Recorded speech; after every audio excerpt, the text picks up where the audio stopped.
Salut! Ici Jimmy de Ninja Sasquatch et aujourd'hui je vais vous expliquer c'est quoi ça, Ninja Sasquatch. Ninja Sasquatch, c'est une compagnie d'édition de board game que j'ai partie récemment. Tellement récemment que pour l'instant on n'a pas encore un seul jeu de sortie. On en a quelques-uns qui sont à l'heure d'être prêts pour début de l'année prochaine pour Kickstarter. On va y aller un à la fois pour être sûr de bien faire les choses puis de bien explorer. Mais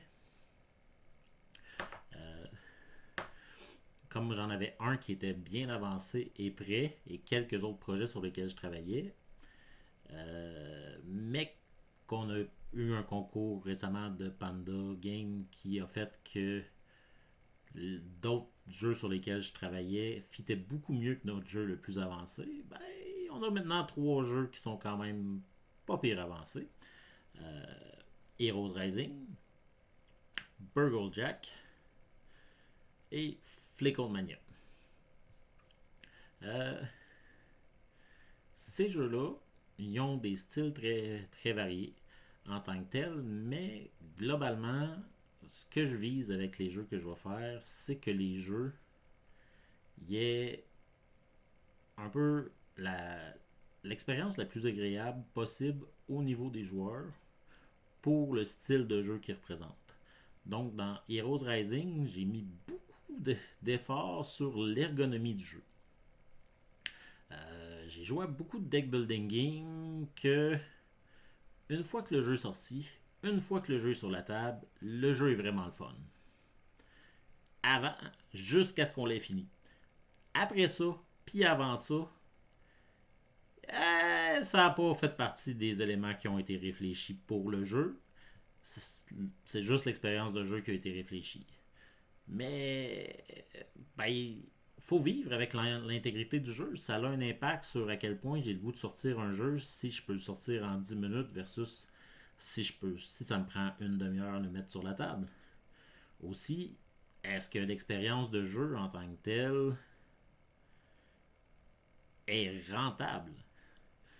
C'est-à-dire, est-ce que c'est en combien de temps je peux rentrer l'expérience de jeu versus en combien de temps est-ce que le jeu dure? Si l'expérience de jeu, autant que possible, on peut le ressortir dans un jeu de 40 minutes,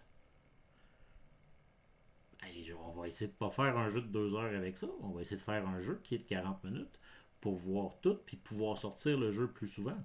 C'est beaucoup ça. Je veux faire des jeux qu'on peut sortir le plus souvent possible euh, parce qu'ils sont faciles à sortir, qui ont des bons temps. Il y a des jeux qui vont être plus longs parce que pour créer un deck building game, ça prend un certain temps pour construire le deck pour avoir le sentiment d'avoir évolué dans la partie. Donc, un deck building game de 15 minutes, ça m'apparaît difficile pour le moment. Fait que Heroes Rising, il est entre 1 heure et demie.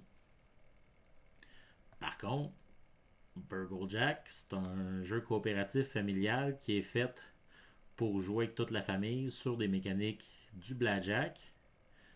Les parties durent entre 10 et 20 minutes. Puis toute l'expérience est là, toute l'expérience est satisfaisante. C'est facile de repartir une autre game après. Flicklemania, c'est un jeu de pigenote qui est aussi très familial, très abordable. Les parties, ça va être entre 15 et 30 minutes. Puis encore là, c'est facile de rejouer une autre partie après. Euh, donc c'est ça. Une des choses que je vise, c'est vraiment maximiser l'expérience joueur. Et parce que le public de mes jeux, c'est les gamers. Et c'est dans tous les aspects. Et je suis un gamer moi-même, c'est une communauté que j'apprécie, dont je fais partie depuis pas mal toujours et que je trouve merveilleuse. C'est aussi une des raisons pour lesquelles, quand c'est possible, mes jeux, je vais toujours vouloir avoir une version sur Tabletop Simulator ou les autres sites. Je suis ouvert aux autres sites, c'est juste que j'ai pas le talent pour les programmer sur les autres sites. Pour que les gens puissent essayer les jeux avant de les acheter. Mes jeux sont pas encore sur Kickstarter, mais Heroes Rising et Burgle Jack sont déjà sur Tabletop Simulator pour que vous puissiez les essayer, vous puissiez les commenter, que je puisse les ajuster avant même d'être rendu sur Kickstarter. Euh, Parce que je fais ces jeux-là pour vous. Et parce que j'ai confiance dans les gamers que même si le jeu est disponible, ben, si on aime de quoi, on l'achète. Si on aime de quoi, on encourage les créateurs. On, c'est ça, on est des gens passionnés, c'est ce qu'on aime, c'est ce qu'on mange.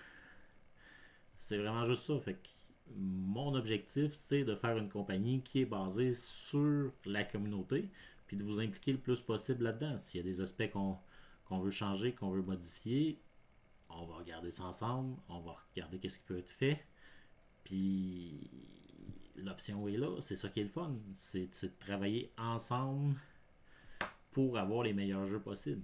Je vais aussi viser à ce que mes jeux soient le plus verts possible. Donc, moi, j'aurai pas des jeux avec beaucoup de plastique. Autant que possible, j'en aurai pas du plastique dans mes jeux. C'est le fun. C'est vraiment très impressionnant, les jeux avec plein de figurines et tout ça. Mais en définitive, on les sert dans la boîte après. C'est quelque chose, c'est quelque part où même si c'est vraiment le fun, puis ça améliore quand le feeling, moi je préfère ne pas m'enligner là-dedans parce que ça augmente aussi le prix substantiellement des jeux, ce qui veut dire que moins de gens peuvent s'y permettre et ben, ça fait du plastique qui est après ça pas réutilisé. Si je peux faire une expérience de jeu similaire avec du carton, du papier, je vais m'enligner vers là. Euh, Ça va permettre à plus de monde de jouer, puis ça va être un peu plus vert en tant que tel. Donc, c'est pas mal ça pour la base de Ninja Sasquatch. Je compte aussi faire des vidéos pour un peu mes historiques de Ninja Sasquatch. Je pars d'où, je m'enligne vers où, comment ça progresse, sur quoi je me plante, qu'est-ce qui marche bien, pour vous tenir au courant. Puis comme ça, s'il y a d'autres personnes qui veulent se lancer là-dedans, ben, ça sera un guide de quoi faire et quoi ne pas faire. Dans les manières très similaires, Jamie Stegmaier de Stegmaier Game, le gars qui a fait Wingspan, Sight, il a fait un excellent blog là-dessus. Il y a aussi un vlog. Si vous parlez bien anglais, je vous le recommande. Il a beaucoup plus d'expérience et de succès que moi. Puis ce qu'il fait pour la communauté est merveilleux. Donc, si vous pouvez en profiter, gardez-vous. On se revoit plus tard.